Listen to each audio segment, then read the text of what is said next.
boys and girls, welcome to my channel. I'm for Classic and welcome to BenchART. So for today what we do have in here is Disintegration, a game developed by the V1 Interactive.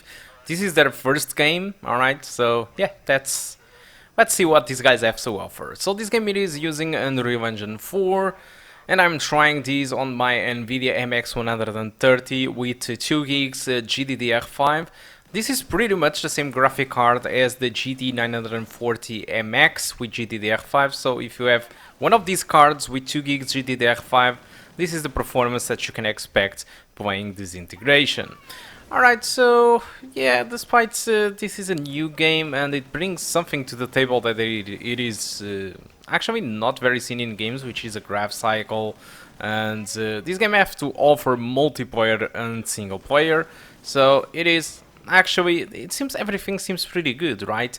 Except not all the things it is good about this game. But first, let's focus first on the performance, because this is why you are here. You want to see how this game performs on these graphic cards. And let's start with the settings. So I'm playing the game with 720p and I'm using pretty much low settings for everything aside from anti-aliasing, and I have a very good explanation for that, because if I drop the anti-aliasing for low or medium, this is how grass looks. Alright, everything it is pixels all over the place. These alpha textures, that is just pixels all over the place, and I'm having pretty much 47 frames per second. So if I raise the anti-aliasing to high settings, alright, everything it is still perfect and the frame rate doesn't drop that much. So looking to the requirements, you can see that these guys ask for an i5 from the 2000 generation, 8 gigs of RAM and a GTX 570 or an AMD Radeon HD 7850. So I'm not really sure where the MX130 fits in these requirements, but what I do know is that the game with 720p low settings with AA turners at high, the settings that I'm using to play this game, I got a pretty good average of 44 frames per second and a 1% low of 35, which means that in the level that I did try it out, the game never gone below 35 frames per second, so it was a very playable experience in fact. And even if it got worse, if it gets worse, I mean in further levels, you can still have some margin of frame rate in here, alright, so this is actually pretty good. Although I can't really share the same thing with median settings, and despite median settings looks obviously slightly better, the average it is 35 frames per second and the 1% low it is 29. So if further levels are more demanding than this level that I'm trying out, I tried 3 different levels and this one was more demanding than the other 2. But at any case, if other levels are more demanding than this, what really happens is, well, your frame rates probably will drop for 25. And honestly, the low settings looks already really good. There isn't really too much of a difference between low and medium. I have noticed better shadows overall and slightly less popping, but that was pretty much about it. I haven't really noticed too much of a difference, honestly. But graphically and technically, what you need to know is that 720p low settings anti-aliasing set to high delivers you a perfect playable experience with the Nvidia MX130. So let's now talk a little bit about the game, and this is where the bad thing starts.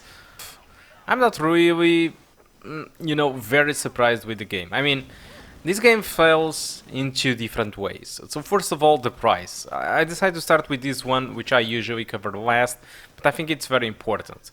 These guys at the time of this video are asking for $49.99 for the game.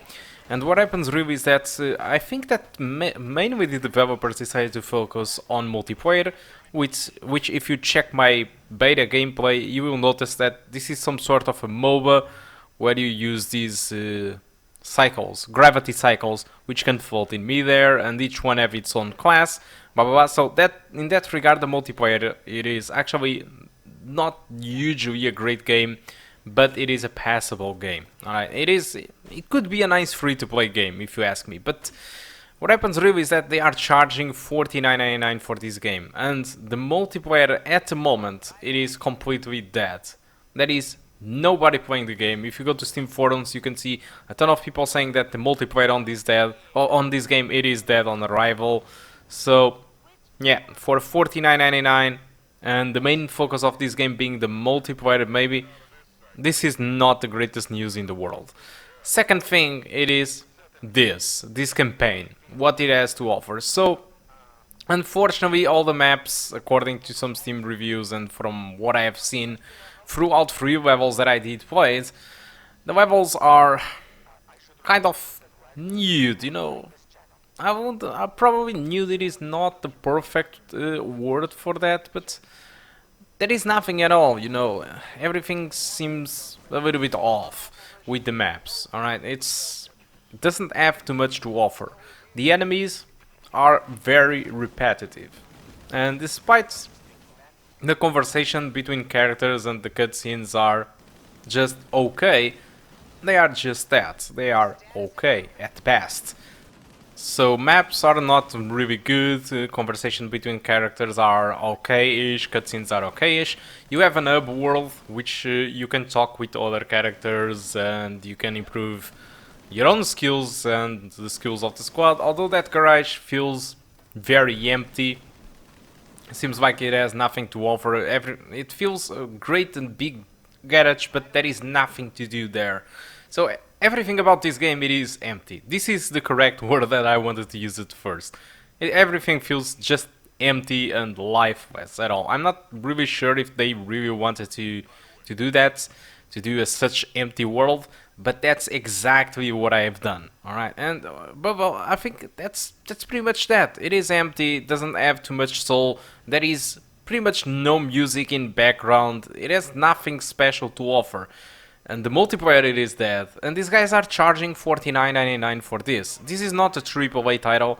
This is pretty much a mid-tier title. This is the first project from V1 Interactive. This is their first game. And yet, they decide to charge $49.99. I'm not saying that the game doesn't really worth some money, but clearly, $49.99, this is not really the, you know, the type of game that deserves to be paid $49.99 for this game. So, in case you want to enjoy this game, I really think there is something in this game that can be enjoyed, although this is nothing special, so it is not a game that a lot of people are desiring, and even people that were designing this game were a little bit thinking about if it was worth it or not.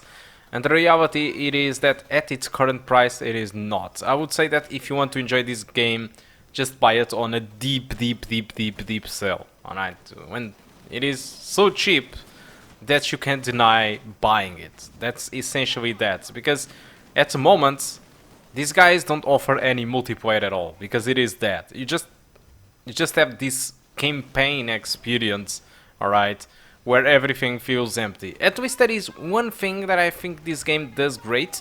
It is the physics in each object. It is very destructible, so I think that's probably the only thing positive I have seen about the game.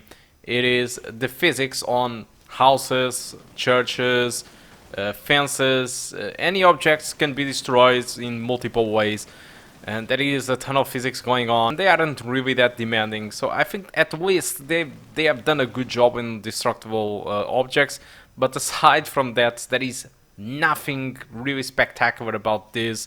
It is unique though, the graph cycles, it is a unique thing, but apart from that, it's just that. So I think that's all that I want to talk about this game. I'm quite disappointed with what these guys had to offer, but that's about it. Alright guys, so thank you a lot for watching, and I do hope to see you soon. Goodbye.